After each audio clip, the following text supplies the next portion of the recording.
Hi, welcome to my channel. ఈరోజు recipe butter mushroom curry అండి. ఎలా చేయాలో చూద్దాం. అచ్చం రెస్టారెంట్ స్టైల్లోనే ఉంటుంది. చాలా చాలా టేస్టీ ఉంటుందండి. ఒక్కసారి ట్రై చేయండి. మన ఛానల్ ఫస్ట్ టైం చూస్తున్నట్టయితే సబ్స్క్రైబ్ చేసుకోండి.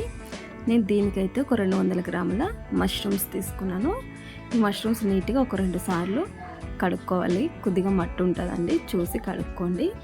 ఇదంతా కడిగిన తర్వాత దీని మీద లేయర్లుగా ఉంటుంది. మనం నీట్గా చేతితోటి తీసేసుకోవాలి. ఇలా అన్నిటికీ ఒలుచుకోవాలండి. ఇలా చేతితోటి ఇలా తీసుకోవాలి. మొత్తము ఇలా తీసుకుంటే మనం తినేటప్పుడు మంచిగా నీట్గా ఉంటుంది. ఇది మొత్తం తీసేసుకొని కట్ చేసుకోవాలి. కొంతమంది అయితే ఇలా కట్ చేసుకుంటారు, మన అడ్డం ఇట్లా పెద్ద ముక్కలుగా. నేనైతే ఇలా చిన్న చిన్న ముక్కలే కట్ చేస్తున్నాను. మీకు కావాలంటే ఇంకొద్దిగా అంత పెద్ద ముక్కలైనా కట్ చేసుకోవచ్చు, మన ఇష్టము. ముక్కలైతే ఇలా కట్ చేసుకొని ఇప్పుడు పొయ్యి మీద ఒక కడాయి కానీ ప్యాన్ కానీ ఏదైనా పెట్టి కొద్దిగా అంత ఆయిల్ వేసి కట్ చేసి పెట్టుకున్న మష్రూమ్స్ అన్నీ వేసి దీన్ని మంచిగా వేయించుకోవాలి. దీంట్లో కొద్దిగా అంత వాటర్ వెళ్తుంది. ఆ వాటర్ వెళ్ళేంత వరకు వాటర్ మొత్తం ఇంకిపోవాలి. ఇంకిపోయి మనకి డ్రై రోస్ట్ కావాలండి. ఇలా మొత్తం వాటర్ వస్తుంది. ఈ వాటర్ మొత్తం ఇంకిపోవాలి. ఇంకిపోయేంతసేపు పొయ్యి మీద వేయించుకొని కొద్దిగా మంట చూసి పెట్టుకోండి. హై టు లో ఫ్లేమ్లో పెట్టుకోవాలి. ఇలా మొత్తం వేగిన తర్వాత ఇవి ఒక ప్లేట్లో తీసుకొని పక్కన పెట్టుకోవాలి. ఇదే కడాయిలోకే కొద్దిగా ఆయిల్ ఉంటే ఓకే, ఆయిల్ లేకపోతే కొద్దిగా అంత ఆయిల్ వేసుకొని ఒక మీడియం సైజ్ ఉల్లిగడ్డ, ఒక టమాటా కట్ చేసి ఇలా పెద్ద పెద్ద ముక్కలుగానే వేసుకోవాలి. దాంట్లో కొద్దిగా అంతా కాజులు వేసుకోవాలి, కాజు పలుకులు, ఒక బిర్యానీ ఆకు, ఒక కొద్దిగా అంత చెక్క వేసి ఇవి కొద్దిగా అంతా పచ్చివాసన పోయేంత వరకు వేయించుకోవాలి. ఇలా కావాలండి. ఇలాగ అయిన తర్వాత మిక్సీ జార్లోకి వేసుకొని మెత్తగా పేస్ట్ లాగా చేసుకోవాలి. ఇది కొద్దిగా అంతా అల్లం వెల్లుల్లి గడ్డ కూడా వేసుకోవాలండి. వేసుకొని మెత్తగా పేస్ట్ చేసుకోవాలి. ఇట్లా అయిన తర్వాత ఇప్పుడు పొయ్యి మీద ప్యాన్ పెట్టి ప్యాన్లోకి కొద్దిగా అంత బటర్ వేసుకొని ఒక ఉల్లిగడ్డలు అయితే నేను 2 ఉల్లిగడ్డలు మీడియం సైజ్ ఉల్లిగడ్డలు తీసుకొని ముక్కలుగా కట్ చేసుకున్నానండి. ఇలా బటర్ మొత్తం కరిగిన తర్వాత దీంట్లోకి ఒక 10 కాజు పలుకులు వేసుకోండి. ఈ కాజులు కొద్దిగా అంత దూరగా వేగిన తర్వాత కొద్దిగా సాజీరా, బిర్యానీ ఆకు, కట్ చేసి పెట్టుకున్న ఉల్లిగడ్డలు కూడా ఇంట్లోకి వేసుకొని ఈ ఉల్లిగడ్డలు కొద్దిగా గోల్డెన్ బ్రౌన్ కలర్లో వేగాలి.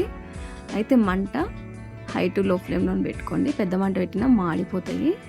ఇలా వేగిన తర్వాత దీంట్లోకి మనం ఇందాక గ్రైండ్ చేసి పెట్టుకున్న పేస్ట్ మొత్తం వేసేసుకోవాలండి. ఈ పేస్ట్ వేసుకొని కలుపుకొని ఉల్లిగడ్డలు ఎక్కసేంత కలుపుకొని కొద్దిసేపు 2 నిమిషాలు మూత పెట్టి ఇలా ఉడికేటప్పుడు కొద్దిగా అంత గరం మసాలా, రుచికి సరిపడా కారం, నేనైతే 2 స్పూన్ల కారం వేస్తున్నాను. మీరు కారం చూసేసుకోండి. కొద్దిగా అంత ధనియాల పొడి వేసుకొని కొద్దిగా అంత పసుపు వేసుకోండి. నేను పసుపు వేసేది కొద్దిగా వీడియోలో రాలేదు. అయితే ఇలా కలిపి కొంచెం ఒక 2 మినిట్స్ ఉంచేస్తే మనము దీంట్లోనే ఆయిల్ కొద్దిగా సపరేట్ అవుతూ ఉంటుంది. అప్పుడు కొద్దిగా అంతా కస్తూరి మేతి వేసుకోండి. కస్తూరి మేతి ఖచ్చితంగా వేసుకోవాలి. కస్తూరి మేతితోనే మనకి మంచి టేస్ట్ వస్తుంది. రెస్టారెంట్లో కూడా కస్తూరి మేతి వేస్తారు, చాలా బాగుంటుందండి. రుచికి సరిపడా కొద్దిగా అంత ఉప్పు వేసుకొని నేను ఇందాక మిక్సీలో కొద్దిగా అంత పేస్ట్ ఉంటే దాన్ని కడిగి వాటర్ వేసాను. నాకైతే ఇంత వాటర్ సరిపోతుంది. ఇదంతా కలిపి ఇందాక మనం వేయించి పెట్టుకున్న మష్రూమ్స్ ముక్కలు ఉన్నాయి కదా, ఆ మష్రూమ్స్ ముక్కలు కూడా దీంట్లోకి వేసేసి మూత పెట్టి ఒక 5 నిమిషాలు ఉడకబెట్టుకోవాలండి. ఈ మష్రూమ్ ముక్కలను దీంట్లోకి వేసేసి మూత పెట్టి ఒక 5 నిమిషాలు ఉడకబెట్టుకుంటే లాస్ట్కి కొద్దిగా అంత కొత్తిమీర వేసుకొని కలుపుకోవడమే.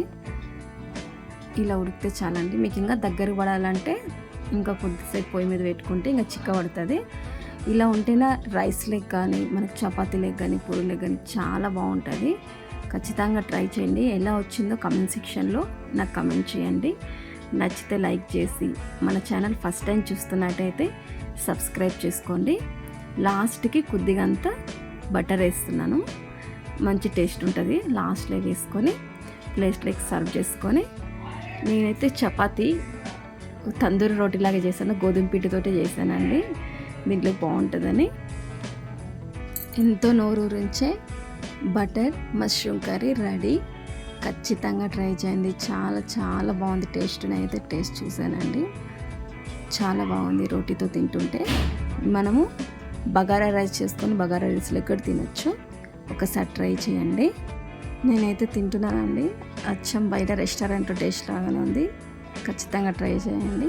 Okay, thank you.